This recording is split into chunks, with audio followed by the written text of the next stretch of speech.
Hello students, आज हम पढ़ेंगे पहलवान की ढोलक नामक कहानी। और पहलवान की ढोलक नामक कहानी है वह लिखी किसी ने है, फणीश्वर नाथ रेणु जी ने। और रेणु जी ने इस कहानी का जो प्रमुख पात्र है, जो कथानक का केंद्र बिंदु है, उसे रखा है पहलवान सिंह ढोलक ने। अब पहलवान कैसे बना? लुटन सिंह जिसका नाम था। तो क्या होता है कि जब वह 9 वर्ष का था तो उसके माता पिता का देहांत हो चुका था और उसका जो लालन पालन किया वो उसकी विधवा सास ने किया था। अब जैसे ही वो उसका लालन पालन कर रही थी तो गांव वाले लोग उसकी सास को, विधवा सास को परेशान करते थे। तो उसके मन में, दिमाग में एक बात बैठ गई थी कि मुझे इन गांव वालों से बदला लेना है, वो मेरी सास को परेशान करते हैं। तो वह क्या करता, जैसे ही भैंस का दूध निकालता तो उस दूध में बिना पानी मिलाए उस दूध को पीता और कसरत करता था अच्छे से, जिसके कारण उसका शरीर पहलवान जैसा बन गया था। और जब वह चलता था तो ऐसा लगता था कि दोनों साइडों में हाथों के मध्य 45 डिग्री का कोण बनता था। तो पहलवान तो बन गया। अब हम जानेंगे कि उन्हें सिंह की उपाधि कैसे प्राप्त हुई। तो एक दिन क्या होता है, वो श्यामनगर के मेले में, श्यामनगर में जो एक मेला भर रहा था उस मेले को देखने जाता है। तो वहाँ क्या होता है, कुश्ती हो रही होती है। तो एक चांद सिंह नाम का पहलवान है जो पंजाब से आया था, उसके गुरु का नाम बादल सिंह था।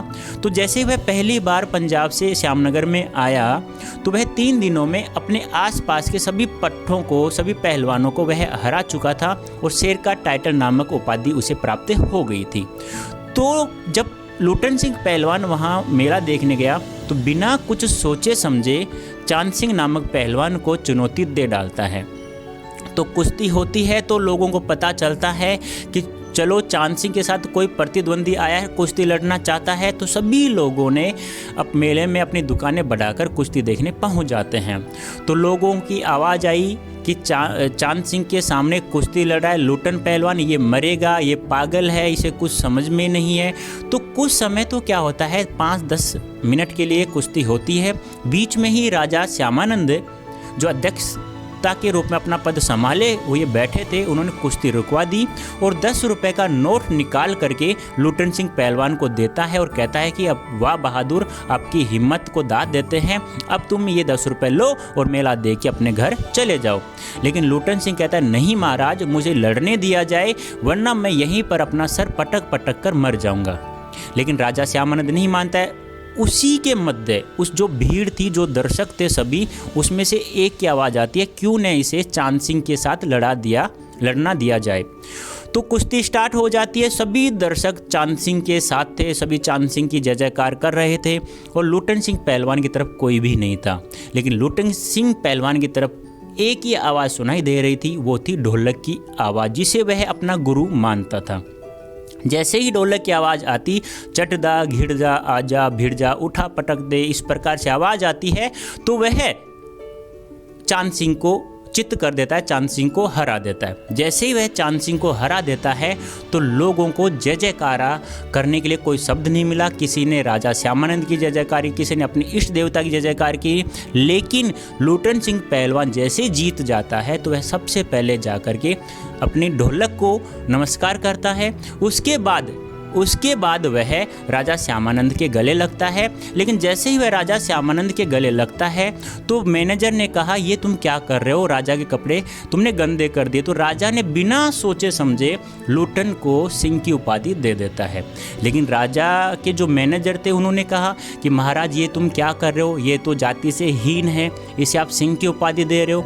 तो उन्होंने कहा कि इन्होंने सिंह का नाम का एक कार्य किया है, बहुत अच्छा कार्य किया है, वाह बहादुर, आज से तुम्हारा नाम लुटन सिंह पहलवान होगा और आज से ही मैं तुम्हें अपना राजदरबारी बनाता हूँ।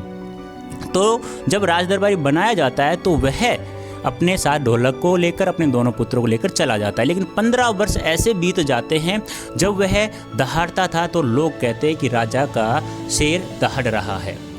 तो उसे एक पहलवान और था कालाखा नाम का, जो अली बोलता, प्रतिद्वंदी पर जैसे टूट पड़ता, नामी पहलवान था, तो सामने वाले प्रतिद्वंदी को लकवा मार जाया करता था। तो लुटन सिंह पहलवान ने उसे भी हरा देता है। फिर क्या होता है, कुछ 15 साल बाद राजा श्यामानंद की मृत्यु हो जाती है और विलाय से एक नया राजा आ जाता है और उसने सभी नियमों को बदल देता है। पहलवान और पहलवान के दोनों बच्चों का खर्च देख करके वह उन्हें महल से बाहर निकाल देता है। तो गांव वाले उस पहलवान के लिए एक कुटिया बना देते हैं गांव के किसी कोने में, और वह फिर क्या करता, गांव वालों के बच्चों को और अपने दोनों बच्चों को कुश्ती सिखाया करता। लेकिन फिर जब उन बच्चों के पास कुछ खाने के लिए नहीं होता तो सभी ने लोगों ने सोचा कि कुश्ती सीख कर ये क्या करेंगे। तो धीरे धीरे ऐसा हो जाता है कि केवल वह अपने दोनों बच्चों को कुश्ती सिखा रहा होता है। तो एक दिन क्या होता है, उन दोनों बच्चों की मृत्यु भी हो जाती है। तो उसी दिन, जिस दिन मृत्यु होती है, उसी दिन वह रेशमी जांघियाँ पहनता है जो राजा श्यामानंद द्वारा दी हुई थी, और अपने दोनों बच्चों को कंधों पे डालकर नदी में बहा आता है।